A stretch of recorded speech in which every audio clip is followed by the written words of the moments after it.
South China Morning Post, 28th of October 2022. Big fuck next week, German Chancellor Olaf Scholz will go to China to sell goods. Exports are significant to Germany. Her biggest energy and export market in Russia is no longer open. That leaves China. But China is going through a deflationary time right now. India is a better place for Germany to look. Chinese Premier Li Keqiang has asked German Chancellor Olaf Scholz to visit China on November 4. The Chinese government announced this on Friday. There will be a trip, as planned by the Chancellor last week, but he did not say when it would happen. A group of critical German companies will be traveling with Scholz. They will stop in Vietnam and Singapore on their way to Bali for the Group of 20 meeting in mid-November. Scholz will meet Chinese President Xi Jinping for the first time since becoming leader of the coalition government last year. He is also the first Western European leader to visit China since the coronavirus crisis. In July, the South China Morning Post was the first to report that Beijing had asked Scholz and other Western European leaders to meet with Xi. But the Germans were the only ones desperate enough to break ranks.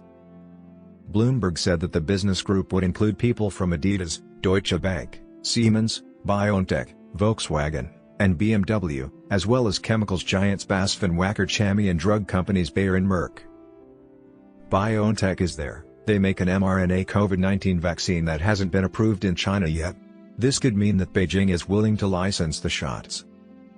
This is hard to do because Beijing has staked its name on Sinotech vaccines that don't work, so China had to use lockdowns to control the virus that got out of its Wuhan lab. Last year, people in the world's second-largest economy stopped buying Adidas products because they were worried about claims of forced labor in Xinjiang, which is in the western part of China. The French media said President Emmanuel Macron brought up the idea of going to Beijing together, but Scholz turned it down. Now, the leader of France is likely to go to China early next year. At the European Council meeting in Brussels last week, Scholz said, "We are liberal democracies and that we have no illusions about who we are dealing with regarding China." He did say that the 27 countries that make up the European Union had no vote on deglobalization or to get out of China. Some people in the government coalition and with some European partners are unhappy about the trip. Diplomats and government officials have criticized Scholz for traveling with a group of businessmen, saying it showed that Germany hadn't learned anything since the invasion of Ukraine and made it clear how dependent Germany was on Russian gas. While they are in power, the Greens and the Free Democrats, FDP, which are in an alliance with Scholz's Social Democratic Party, want to be more challenging with China. This week, the German government agreed to let the Chinese state-owned shipping company COSCO buy a 24.9% stake in a terminal at Hamburg Port, the largest port in the country. This was done even though officials said the deal would make Germany more open to blackmail and economic pressure from China. COSCO would buy 35% of the port initially, but the Greens and FDP didn't want the company to have any ownership. But as a compromise, COSCO's buy was cut back so that it could not vote.